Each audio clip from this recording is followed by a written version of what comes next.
শোনো, এই যে 25 টাকা সবাই পাবো, সেটা আমরা 5 ভাগে ভাগ করে নেব।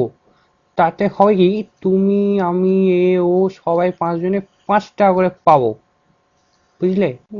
না না, তুমি নিজেকেই ঠকাচ্ছ। যদি পাঁচ না, 25 টাকাকে আমরা 5 ভাগে ভাগ করি, তাহলে আমি ও সবাই 14 টাকা করে পাবো। তো তুমি তো একদম গর্ধব দেখছি। আসো, এইখানে আসো, তোমাকে বোর্ডে কষে দেখাচ্ছি।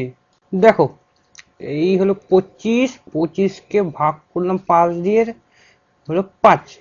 5 2 যায় না, তাহলে 5 যাবে 25-এ। 5 5 25।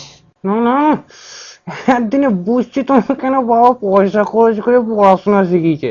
দেখো, 5, এই 25কে ভাগ করবো 5 দিয়ে। 5 2 যায় না, কিন্তু 5 তো বাবা 5-এ যায়, তো 5 একে 5 বেঁচে থাকলো 5 0 আর 2 20।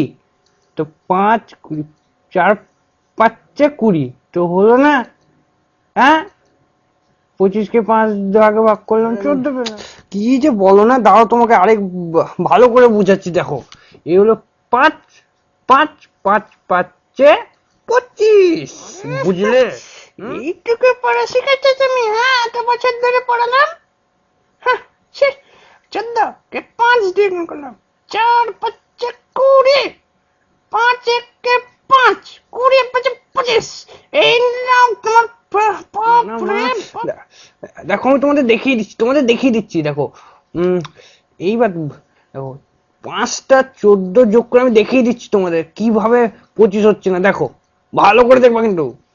5টা 14 আমি যোগ করব আর 25 হবে না। দেখো, 4 4 8 12 16 20 21 22 23 24 25। তাহলে বুঝলে, বেশি পড়াশোনা করতে হয় না কেন, হ্যাঁ?